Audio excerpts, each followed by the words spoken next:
In the previous video, we discussed a full adder and triple carry adder, and we saw that for multiple bits we can attach multiple full adders to perform the addition. But in triple carry, we discussed some issues. However, the circuit design is pretty simple, but it takes more time because next adders wait for carries from previous adders, and next bit addition waits for the carry from previous bit addition. So we discussed that the one solution is look ahead carry adder. So if we predict carries beforehand, it would save a lot of time for us. So this is a circuit for look ahead carry adder, and this is a 2-bit adder. And you see the circuit introduces some new variables like P and G, and some new gates as well. So let's see what are these P, I, and G.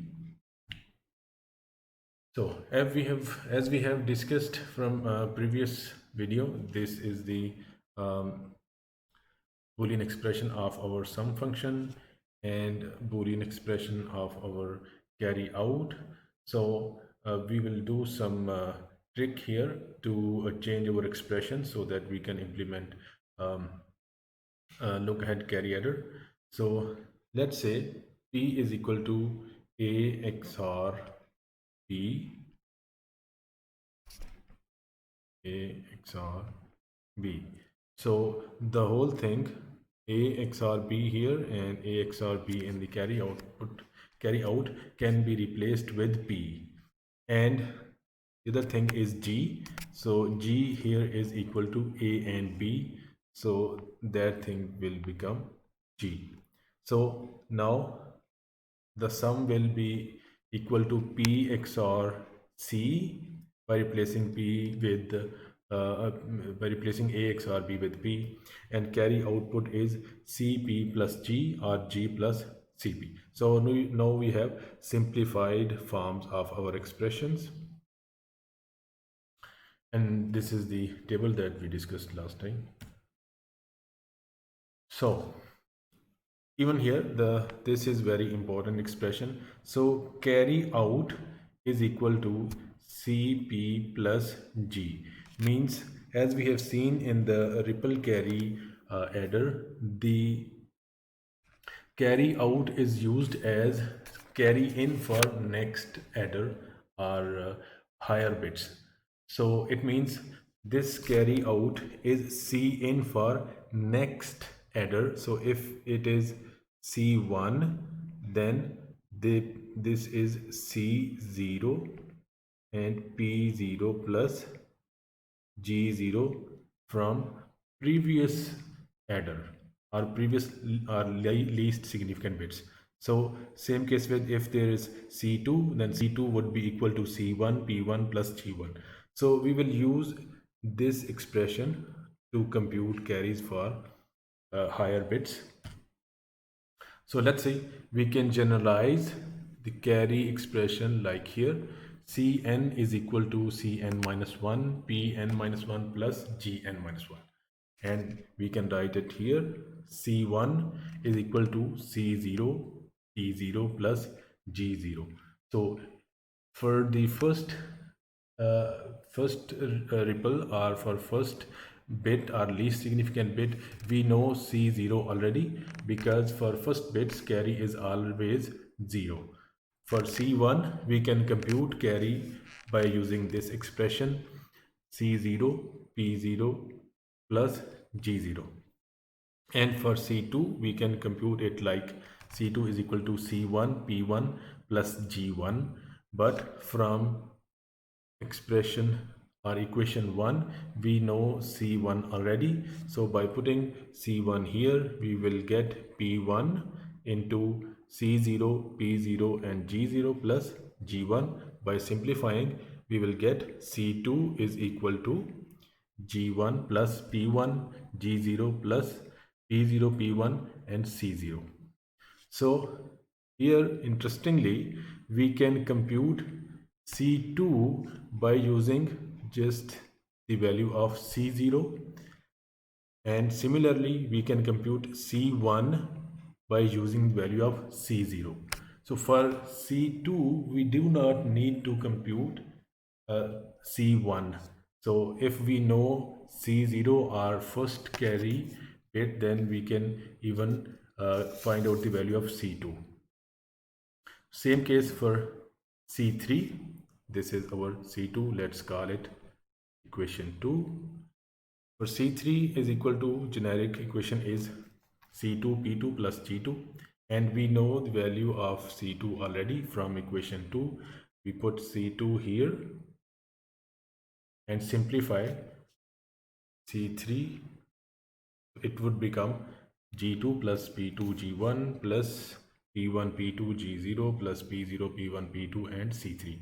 Again, interestingly, we only need C0 to compute C3, not C2 or C1.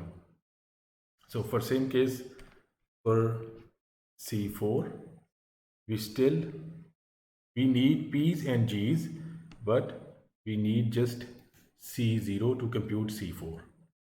So it means if we know the first carry bit from start, we can compute C1, means carry input for second ripple or second adder, and C2 for third one, and C3 for fourth one, and C4 the final carry out at the same time. It would save a lot of time for us. So the generic formula for P and G is also Pn is equal to An XOR Bn, and for G it is Gn is equal to An and Bn. And at the time of our addition, we already know what are our inputs. So An could be A0, could be A1, could be A2 or A3, same case with B. So by using these formulas and this method, we can compute all the additions at the same time, and we can predict carry bits by using just C0 information or first carry bit. By using these expressions, our generic formulas are like Cn is equal to Cn minus 1, Pn minus 1 plus Gn minus 1, and Pn is equal to An XOR Bn, Gn is equal to An Bn. So we can now update our adder by implementing these additional gates. So here is our full adder. This is an example of 4-bit adder. So we can add two 4-bit binary numbers.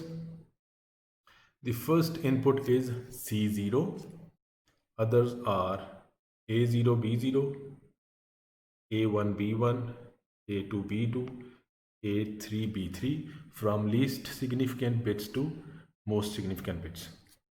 So other, like, only input is only C0. All other circuits predict the carry value by using C0. So A0 XOR B0 computes B0, and A0 and B0 computes G0. And for S0, we already know that our expression was P0 XOR C0. So this is S0, and P0 is already input of this circuit. For second one, A1 and B1, A1 XOR B1 P1, A1 and B1 G1. So here is input P1, and C1 is computed by using that formula. C1 is equal to, C1 was equal to C0 P0 plus G0, and we already know P0 and G0 here, they are computed already or at the same time. And P1 XOR C1 is S1. Same case with S2 and S3. The value of C2 and C3 are computed on the basis of C0. which we know already at the start of our uh, operation. And C4 again is the final carry output. C4 can also be computed by using C0 only and other P's and G's. So we do not, in this look ahead carry generator, we do not need to wait for carry from previous additions or previous full adder. All the carries are computed at the same time, and this adder is much more efficient as compared to ripple carry adder. However, it adds some additional complexity to our circuit and add some additional gates. However, if there are a lot of bits, let's say we are going to add 32 bits or let's say 52 bits or 64 bits, so these gates, the delay of these gates is minimal, so we achieve optimal solution in optimal time by using look ahead carry generator. So that's it. If you have some questions, then you can comment on this video. Thank you.